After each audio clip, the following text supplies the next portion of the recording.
भारत के पहले chief of defence staff general Bipin Rawat की बुधवार को दर्दनाक हेलीकॉप्टर हादसे में मौत हो गई, जिसको लेकर पूरी दुनिया से शोक संदेश आ रहे हैं।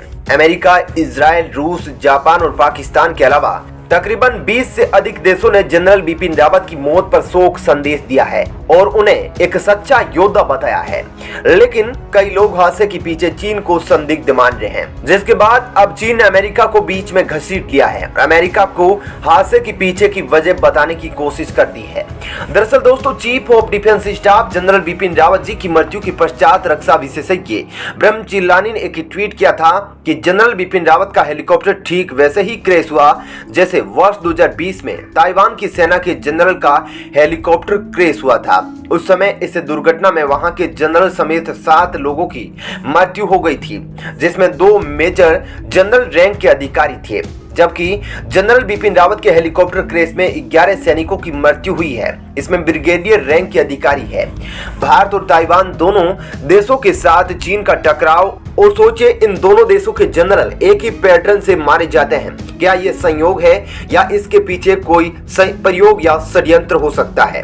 रक्षा मंत्री राजनाथ सिंह ने इसे पूरी घटना की जानकारी संसद में दी। वो सिर्फ 4 मिनट तक बोले और इसके बाद संसद में जनरल बिपिन रावत, उनकी पत्नी और बाकी 11 सैनिकों को श्रद्धांजलि दी गई। इसके बाद दोस्तों, जनरल बिपिन रावत की मौत की तुलना सोशल मीडिया पर लोगों ने ताइवान के उस जनरल की मौत से शुरू कर दी जो चीन के सबसे बड़े विरोधी थे और जिनका पिछले साल हेलीकॉप्टर हादसे में निधन हो गया था। ताइवान के शीर्ष सैन्य अधिकारी जनरल सेन ई मिंग का हेलीकॉप्टर पहाड़ी इलाके में दुर्घटनाग्रस्त हो गया था। हादसे में मिलिट्री चीफ के साथ साथ 8 और सैन्य अधिकारियों की भी मौत हो गई थी। जनरल सेन ई मिंग बेहद शक्तिशाली माने जाने वाले अमेरिकी ब्लैक हॉक हेलीकॉप्टर में सवार थे। राजधानी ताइपे के पास खराब मौसम की वजह से हेलीकॉप्टर के इमरजेंसी लैंडिंग करते वक्त हेलीकॉप्टर हादसे का शिकार हो गया था। जनरल की मौत के बाद कई लोगों ने शक जताया था कि हादसे के पीछे चीन का हाथ हो सकता है। भारतीय सीडीएस जनरल बिपिन रावत की तरह ही ताइवान सेन ई मिंग काफी ज्यादा अनुभवी सैन्य अधिकारी थे और हादसे के दौरान वो हेलीकॉप्टर के टुकड़ों में पूरी तरह से फंस गया थे।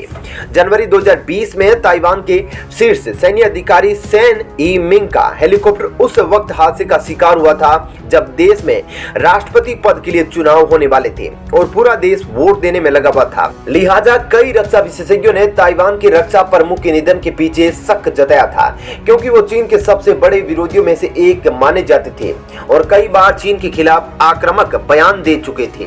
वहीं दोस्तों, चीन जैसे देश भी भारत के chief of defence staff Bipin Rawat ji की इस दुर्घटना पर तालियां बजा रहा है और उन्हें बहुत खुशी हो रही है। चीन के सरकारी अखबार ग्लोबल टाइम्स ने भारतीय सेना का मजाक उड़ाया और कहा कि इस हेलीकॉप्टर क्रैश में यह साबित हो गया कि भारतीय सेना में अनुशासन और युद्ध की तैयारियों की बहुत कमी है। हालांकि इससे भी ज्यादा दुख की बात यह है कि हमारे ही देश के कुछ और लोग हैं, जिनमें कुछ पूर्व सैनिक भी शामिल हैं। वो ऐसी शोक की घड़ी में भी भारत के प्रति अपनी ईर्ष्या और जलन को छिपा नहीं पा रहे हैं और सोशल मीडिया पर सीडीएस जनरल बिपिन रावत की हेलीकॉप्टर हादसे में मौत के बाद भारत के रक्षा विशेषज्ञ ब्रह्म चिल्लानी ने उनकी मौत की तुलना ताइवान के सेना प्रमुख की मौत से कर दी। उन्होंने ट्वीट करते हुए कहा कि ऐसे वक्त में जब चीन के साथ पिछले 20 महीनों से सीमा पर भारी तनाव चल रहा है, उस वक्त में भारत की chief of defence staff general Bipin Rawat, उनकी पत्नी और 11 अन्य कर्मियों का हेलीकॉप्टर हादसे में मौत हो जाना, इससे खराब वक्त कुछ और नहीं हो सकता।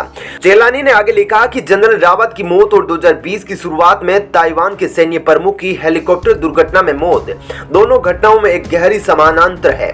दोनों हेलीकॉप्टर दुर्घटना में पीपुल्स रिपब्लिक ऑफ चाइना के खिलाफ आक्रामक अंदाज रखने वाले अधिकारियों को हटा दिया गया। भारतीय रक्षा विशेषज्ञ ब्रह्म चिल्लानी के आरोपों से चीन पूरी तरह से बौखला गया है और चीन के भूमि मीडिया ग्लोबल टाइम्स ने ब्रह्म चिल्लानी के आरोप पर जवाब देते हुए कहा कि अमेरिका को बीच में घसीट लिया है। ब्रह्म चिल्लानी के ट्वीट पर प्रतिक्रिया देते हुए चीन ने कहा कि ब्रह्म चिल्लानी के नजरिए से सोचे तो ऐसा लगता है कि हेलीकॉप्टर क्रैश के पीछे अमेरिका का हाथ है, जिसमें जनरल बिपिन रावत की मौत हुई है। चीनी सरकारी समाचार पत्र ग्लोबल टाइम्स ने रक्षा विशेषज्ञ ब्रह्म चिल्लानी के ट्विटर का दूसरा मतलब निकालते हुए भारत और अमेरिका के बीच रिश्तों को कमजोर करने की कोशिश करी है। चीन के सरकारी समाचार पत्र ग्लोबल टाइम्स ने लिखा कि जिस तरह रक्षा विशेषज्ञ ब्रह्मचेलानी बता रहे हैं, उसको देखते हुए भारत के chief of defence staff Bipin Rawat ji की मृत्यु में अमेरिका का हाथ लग रहा है।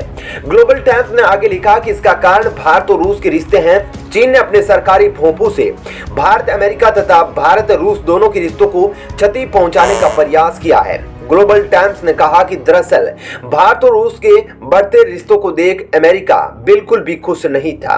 ग्लोबल टाइम्स ने आगे अपने ट्विटर पर लिखा कि भारत रूस के बीच हुई S-400 मिसाइल डिफेंस सिस्टम की डील से अमेरिका काफी नाराज था और कास्टा एक्ट के तहत भारत पर प्रतिबंध लगाना चाहता था, लेकिन चाहकर भी नहीं लगा पाया।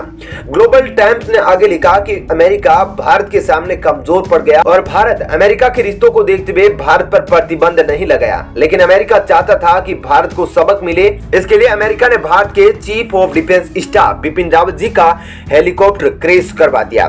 दोस्तों, यहाँ सोचने वाली बात यह है कि जहां पूरी दुनिया भारत के चीफ ऑफ डिफेंस स्टाफ को श्रद्धांजलि अर्पित कर रही है, वहीं ऐसे मौके पर चालबाज चीन अपनी गंदी हरकत से बाज नहीं आ रहा है और दूसरे देशों पर भारत के चीफ ऑफ डिफेंस स्टाफ की मौत का आरोप लगा रहा है ताकि खुद शक के घेरे से बाहर रहे, जबकि इस समय पूरी दुनिया और भारत के सभी लोगों को पता है कि भारत का सबसे बड़ा दुश्मन कौन है।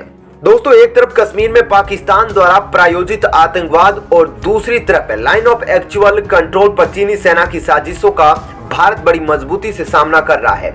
इस बीच chief of defence staff general Bipin Rawat ने अपने आखिरी बयान में कहा था कि पाकिस्तान भारत का नंबर 1 दुश्मन नहीं बल्कि चीन है।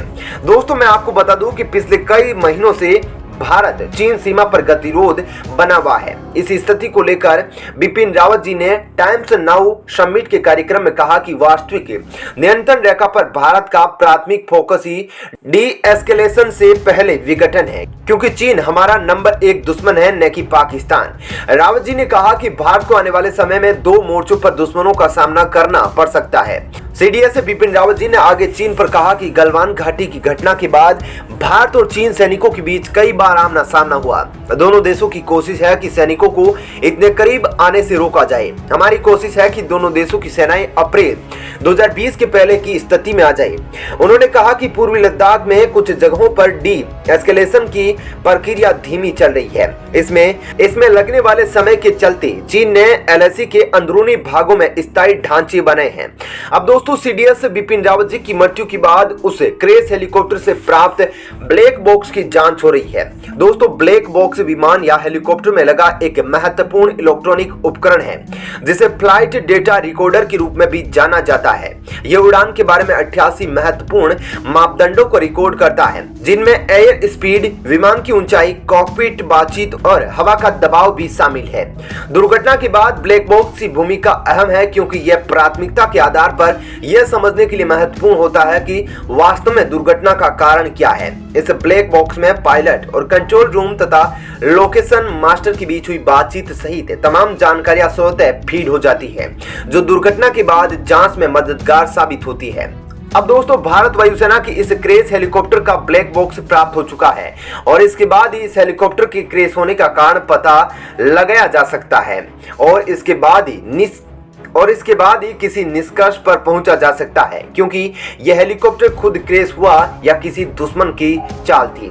तो दोस्तों, आपकी इस पर क्या राय है, हमें नीचे कमेंट करके जरूर बताइएगा। साथ ही वीडियो को लाइक और शेयर भी जरूर कीजिएगा। जय हिंद।